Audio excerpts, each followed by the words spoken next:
Bismillahirrahmanirrahim. Assalamualaikum warahmatullahi wabarakatuh. Waalaikumsalam warahmatullahi wabarakatuh. Kepada yang terhormat kepala sekolah TK Tunas Bangsa Desa Desa Kulon, kepada yang kami hormati rekan-rekan guru PJFK dari TK maupun SD yang kami undang untuk memenuhi undangan sosialisasi PJOK rencana tindak lanjut pembelajaran berbasis proyek yang melibatkan komunitas belajar sekolah, dan yang saya ambil adalah kearifan lokal gitu ya, atau saya beri judul Dojadu penerapan pembelajaran berdiferensiasi dengan kearifan lokal, yaitu tentang pembelajaran proyek yang melibatkan kearifan lokal atau permainan tradisional.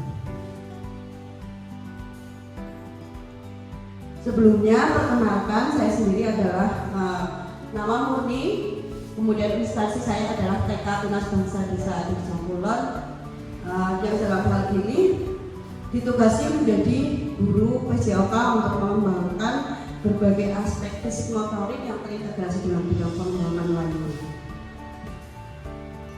Nah, dari tadi mesti peserta bertanya-tanya ya, apa sih Dojadu gitu ya? Jadi Dojadu ini adalah akronim dari yang namanya dolanan zaman dulu. Ini diaplikasikan dalam pembelajaran di kelas sebagai penerapan berdiferensiasi dengan kearifan lokal yang terkait dengan pembelajaran proyek. Jadi inspirasi Dojadu ini terinspirasi dari pengalaman masa kecil yang dirasakan betapa konsep-konsep bermain zaman dulu itu begitu bermakna, dan jadi satu ide bagaimana bisa dikembangkan menjadi pembelajaran proyek. Zaman dulu teman-teman bisa merasakan ya kalau mainnya zaman dulu asik ya. Permainannya apa saja? Ada Gobak sodor, terus boy-boyan, letekan gitu ya, tapak gunung, egrang.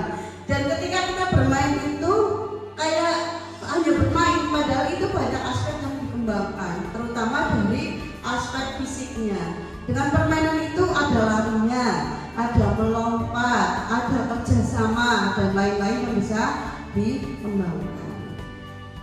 Nah, dari langkah pertama yang saya ambil adalah melibatkan aset sekolah, terutama aset manusia. Langkah pertama saya berkoordinasi dengan yayasan, komite, kepala sekolah, dan rekan guru terkait program yang akan dilaksanakan. Kedua, berdasarkan hasil koordinasi dan komunikasi, langkah selanjutnya itu kami melakukan kerjasama, memanfaatkan aset manusia juga, yaitu bekerjasama dengan puskesmas, mendatangkan tenaga kesehatan yang melakukan pemeriksaan sebagai asisten diagnostik awal untuk mengetahui lebih dini terkait dengan perkembangan anak, apakah di aspek fisik atau yang nantinya dikaitkan dengan kegiatan PJOK itu ada kelainan atau tidak, karena ketika ditemukan itu tentunya akan mempengaruhi berbagai kegiatan yang akan dilakukan. Kemudian langkah yang kedua dari pembelajaran diferensiasi ini, kalau tadi langkah pertamanya, keduanya adalah dari hasil diagnostik tadi, dari awal tadi itu tidak ditemukan hal yang menyimpang. Kemudian saya pun bersama kepala sekolah serta rekan guru melakukan pemetaan, mengkategorikan kebutuhan belajar murid dari 3 aspek. Ini dari awal proses diferensiasinya. Jadi kita dilihat dari yang pertama adalah kesiapan belajar atau readiness muridnya, yang kedua adalah minat belajar siswanya, yang ketiga adalah profil belajar siswanya. Seperti itu. Itu langkah yang kedua dari pembelajaran diferensiasi. Terus kemudian yang ketiga, kalau dilihat dari kesiapan belajarnya, ini saya katakan menggunakan asesmen awal seperti ini. Nah, kesiapannya, kemudian dari sini ada murid yang memiliki kemampuan menghitung gitu ya, karena PJOK ini kalau di PAUD itu sendiri dikaitkan dengan berbagai aspek perkembangan. Jadi tabelnya seperti ini. Nah, jadi dipilah-pilah murid dengan kemampuan berbagai ragam. Kemudian langkah yang selanjutnya koordinasi langkah yang kedua. Jadi dikaitkan dengan kesiapan atau minat muridnya. Dan ini di PAUD ini berdasarkan minat atau berpusat kepada siswa. Jadi ada yang siswa itu senang olahraga, senang menggambar, ada yang senang lari gitu ya, ada yang kegiatan lainnya seperti seni. Itu juga nanti terlihat di langkah yang kedua, yakni memisahkan minat anak berdasarkan kategori. Kemudian selanjutnya berdasarkan profil belajar murid. Ada murid yang senangnya belajar visual dengan melihat, ada murid yang belajarnya dengan auditori atau dengan cara mendengarkan, ada yang kinestetik. Ini yang kinestetik ini perlu difasilitasi dalam pembelajaran PJOK untuk mengembangkan juga aspek-aspek yang lain. Begitu juga yang tidak terlalu minat dengan kinestetik, ini juga akan dikembangkan juga di bidang PJOK dengan kearifan lokal ini. Kemudian langkah selanjutnya membuat RPP dan asesmennya. Ini RPP kalau dibuat seperti ini. Jadi nanti pembelajaran proyeknya itu selama 1 minggu, PJOK-nya di masing-masing setiap harinya itu seperti apa, itu nanti akan terlihat di RPP atau rencana pembelajaran yang mau dilaksanakan. Dan dicantumkan juga asesmennya. Asesmennya kalau dibuat seperti ini bisa berupa checklist kemampuan, kemudian ada hasil karya, ada foto berserinya juga, ada juga yang namanya catatan anekdot. Kemudian langkah yang keempat setelah kita membuat RPP dan asesmen, kita menyiapkan media yang mau digunakan. Jadi medianya tidak harus mahal, tapi berdasarkan apa yang sudah ada di lingkungan, memanfaatkan aset lingkungan. Bisa nanti bikin jalan-jalanan atau praktekan menggunakan gedung pisang, ada bikin dasi gitu ya, ada berbagai permainan namanya rusta. Jadi bahan-bahannya bisa dibongkar pasang seperti itu. Jadi media yang digunakan adalah media-media yang ada di sekitar lingkungan. Nah seperti ini. Ada juga karet. Karet ini nanti bisa disusun menjadi mengajar sehingga bisa untuk kegiatan melompat, kemudian kombinasi lari dan melompat itu bisa digunakan untuk kalau zaman dulu itu permainannya lompat kali atau bisa juga menggunakan ini loh uncang karet yang bisa menggunakan biji dan karet ini. Bahan yang selanjutnya itu juga terintegrasi dengan yang lainnya. Kemudian kita akan dalam beberapa meja. Nah ini diferensiasinya nanti berbeda-beda. Dari produknya bisa menghasilkan apa saja. Ini namanya diferensiasi produknya. Ditata di meja, nanti anak mengerjakan di situ, dikombinasikan dengan kegiatan awal permainan tradisional. Terus kita juga sediakan yang namanya pojok literasi kelas.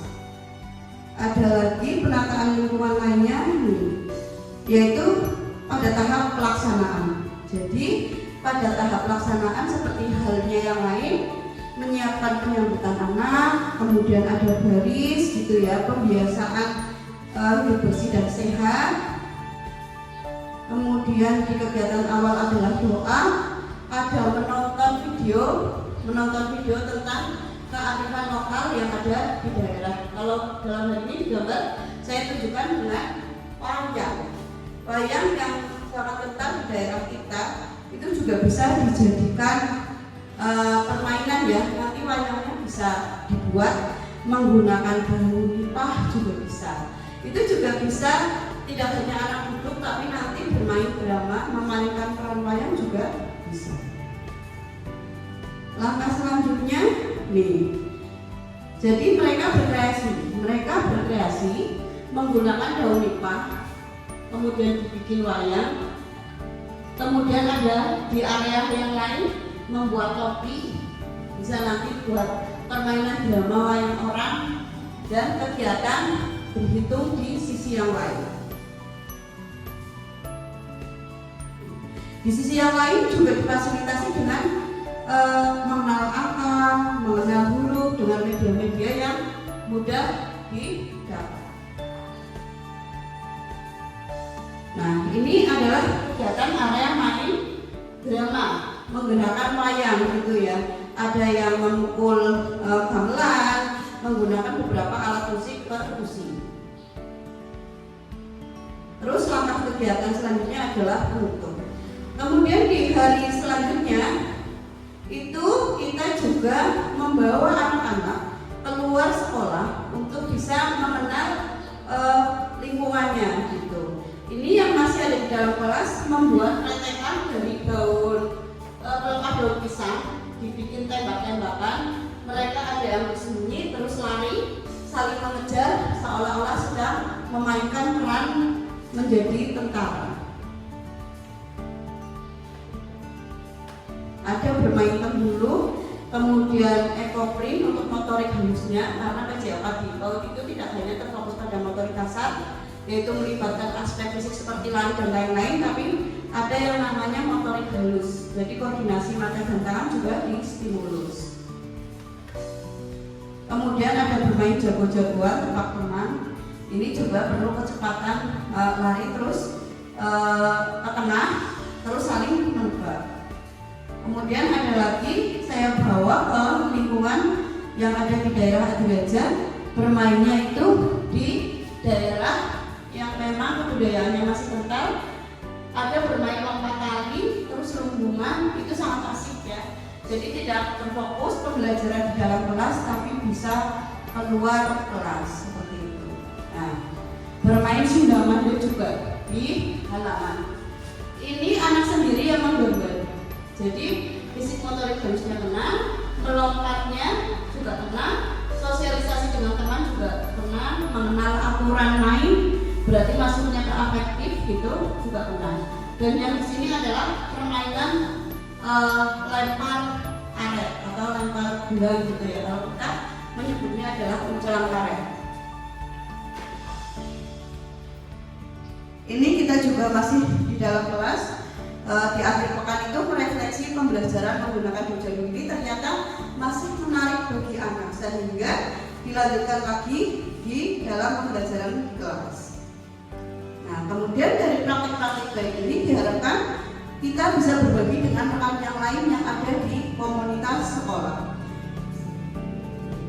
Kemudian di luar juga kita menggandeng ke PKK desa bagaimana memberi edukasi untuk bisa membuat permainan-permainan dari bahan bekas gitu untuk permainan anak untuk mengembangkan motorik halus maupun motorik kasarnya.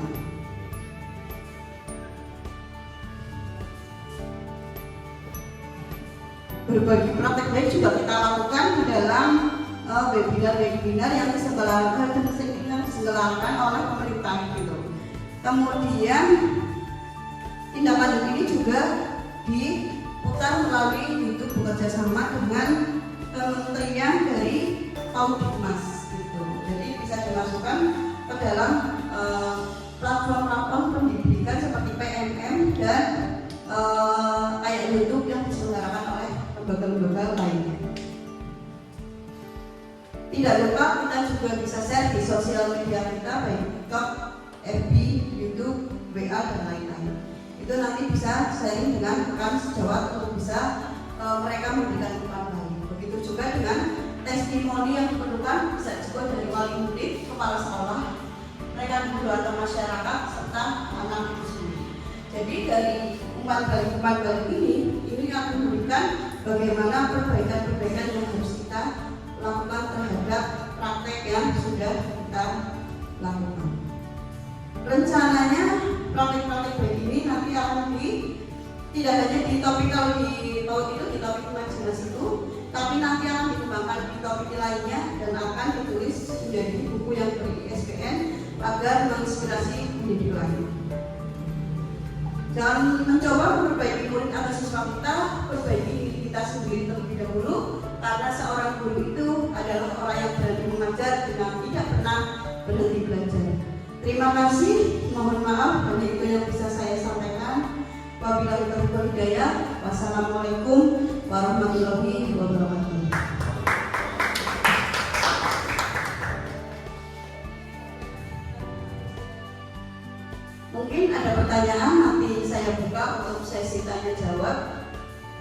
untuk sesi tanya jawabnya nanti ada 3 penanya. Nanti disiapkan pertanyaannya, nanti akan saya jawab satu persatu.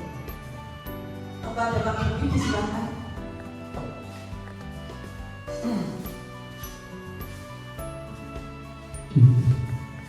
Terima kasih untuk apa yang sudah disampaikan sama Bu Guru tadi, itu sangat bagus dan menginspirasi untuk teman-teman di sekolah. Dalam hal ini saya akan bertanya tentang apa yang tadi sudah disampaikan Bu Guru ini. Apa kira-kira tantangan terbesar terkait pembelajaran berdiferensiasi di sekolah atau di tingkat PAUD? Terima kasih Bu. Terima kasih pertanyaannya Pak Budi. Baik, akan saya jawab. Setiap pertanyaan langsung akan saya tanggapi. Jadi tantangan terbesarnya adalah ketika kita menerima murid yang berkebutuhan khusus, Pak. Gitu. Jadi ketika kita menerima murid, ya kayak saya tahun ini menerima murid dengan kekurangan penglihatan. Tapi itu jangan dijadikan tantangan banget gitu ya. Ternyata ada jalannya. Ketika anaknya nggak bisa melihat, karena saya menerima anak yang tidak bisa melihat, itu nanti dengan bimbingan kita, gitu. Jadi dengan apa-apa ataupun kita pegangi satu tangan untuk melompat seperti itu nanti juga akan bisa. Jadi kita hanya, kalau orang buta kan hanya memang dia tidak bisa melihat, tapi secara fisik itu mereka masih utuh dalam artian tangan, kaki, pendengaran. Jadi ini bisa dimaksimalkan sehingga semuanya seperti halnya anak normal, cuma hanya butuh instruksi lain atau fasilitas lain yang setidaknya bisa dia bisa bergerak. Kayak senam saja itu kita akali dengan senam tapi gerak dan lagu. Jadi antara lagunya sama gerakannya itu nanti sama sehingga anak yang tidak bisa melihat ini nantinya bisa mengikuti. Seperti itu Pak. Terima kasih. Terima kasih. Selanjutnya pertanyaan kami buka lagi untuk pertanyaan kedua. Silakan. Oke, monggo Pak Setiaji.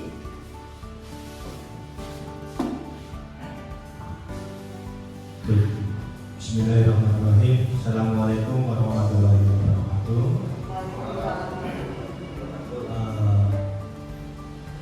Nama saya akan menyampaikan istilahnya terkait dengan apa yang disampaikan sama ini sangat menginspirasi dan serasa bernostalgia kembali, mengingat apa yang menjadi kewenangan kita ketika kita masih kecil, ya.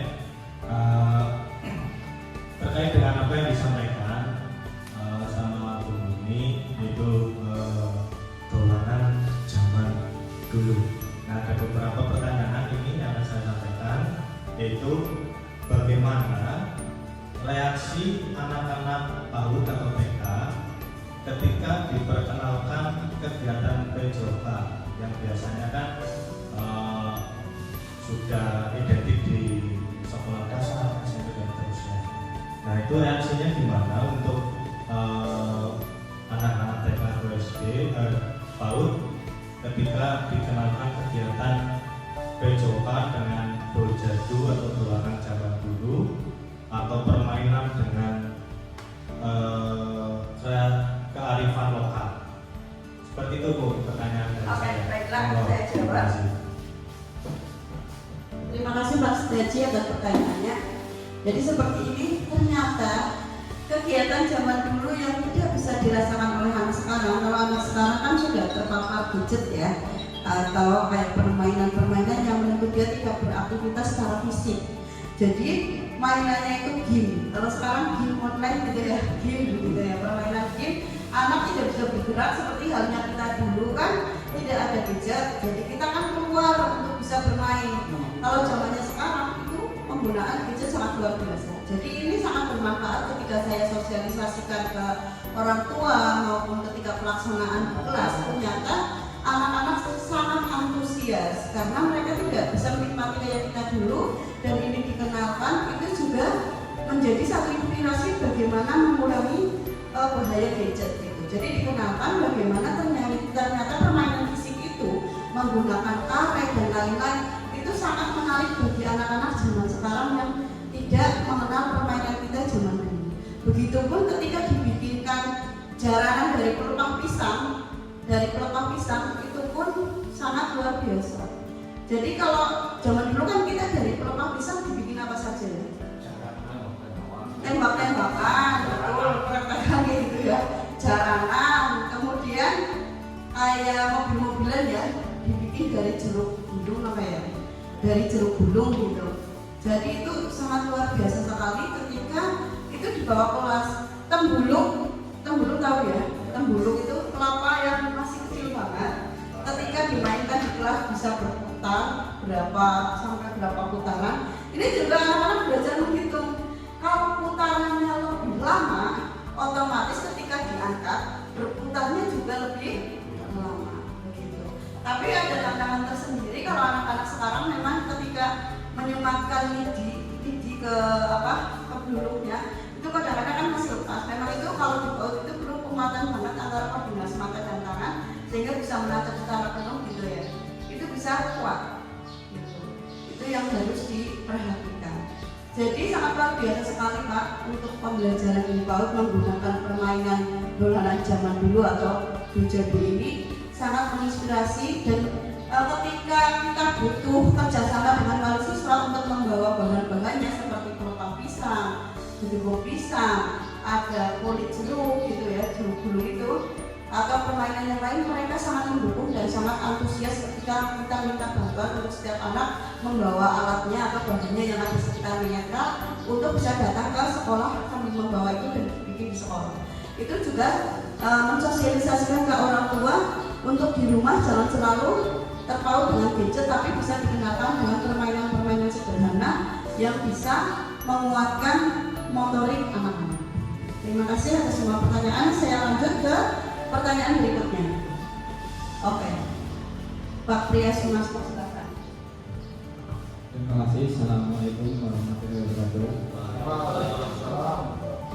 Ya, untuk pertanyaan berikutnya yang akan saya tanyakan adalah apa saja aset yang bisa dimanfaatkan untuk kegiatan PJOK dengan memanfaatkan kearifan lokal atau permainan tradisional.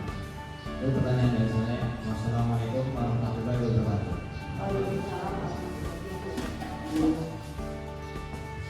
Baiklah Pak Priya. Jadi untuk aset itu kita yang namanya aset itu banyak sekali. Ada aset lingkungan, ada aset manusia dan aset lainnya gitu ya, aset politik tadi. Itu juga kita bisa ambil dari lingkungan seperti halnya tadi yang namanya kayak pelepah pisang juga aset itu. Berarti aset budaya yang bisa diambil dari lingkungan itu. Kemudian ada aset manusia. Jadi stakeholder atau komponen manusia yang ada di sekolah seperti komite, yayasan, pengawas gitu ya. Ini orang-orang inilah yang kita nanti dikumpulkan untuk bisa berbagi praktek baik bagaimana untuk pembelajaran di sekolah. Otomatis kita mau melaksanakan sesuatu, kita koordinasi dengan rekan sejawat ini. Apa rekan sejawat ini aset manusia yang bisa dilibatkan untuk berbagi praktek baik gitu. Kemudian ada lagi yayasan. Yayasan ini adalah pendukung di sekolahan untuk bagaimana program ini bisa berjalan dan bisa mensosialisasikannya kepada masyarakat, baik itu ketika rapat wali murid juga bisa disosialisasikan.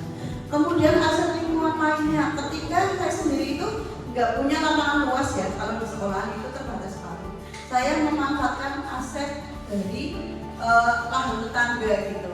Itu yang tanahnya luas itu saya pakai untuk berbagai permainan di situ. Contohnya kayak tadi, kayak yang di rumah adat gitu ya, yang ada di Adirajat, juga saya bawa ke sana gitu. Ini kan luas banget, untuk daerah sini masih luas banget. Jadi ketika bermain itu, ini kan pasir. Jadi ini adalah area aman untuk anak-anak. Gitu. Jadi hal-hal kecil seperti ini yang kadang-kadang kita yang kita anggap bahwa itu kayaknya nggak mendukung deh ini gitu ya, itu ternyata bisa dijadikan satu aset. Nah, ketika ayam karet ini banyak ya, kalau dibeli di warung itu harganya itu nggak mahal. Harganya paling berapa? Karet 2.000-an dapat karet ya. Itu bisa dijadikan alat untuk lompat tali atau kalau di SD apa ya? Sentringan kalau apa Pak? Sumpringan gitu ya. Itu juga anak bisa melompat, bisa berlari, bisa berlomba gitu. Itu adalah aset-aset yang bisa dipakai Pak. Jadi tidak harus mahal, tetapi itu mengenang untuk kegiatan pejama yang dilakukan di lembur seperti itu. Apa ada pertanyaan yang lainnya? Cukup? Oke. Jadi tetap semangat teman-teman rekan guru, seperti halnya slogan yang tadi, bahwa kita sebagai guru setidaknya adalah mencoba lebih baik lagi. Jadi jangan mencoba memperbaiki murid atau siswa kita itu, tapi perbaiki diri kita dulu. Jadi seorang guru adalah orang yang berani mengajar, tapi dia tidak pernah untuk berhenti belajar seperti itu. Jadi hal-hal seperti inilah penting untuk bisa kita lakukan refleksi bersama untuk menjadikan pembelajaran PJOK itu adalah pembelajaran murah tapi tidak murahan, tapi bisa mengembangkan semua aspek yang ada pada diri anak, terutama di lembaga. Hanya itu yang bisa kami sampaikan. Terima kasih sekali atas semua perhatiannya. Semoga dapat menginspirasi dan ada hal-hal baik yang dapat kita ambil. Terima kasih. Wassalamualaikum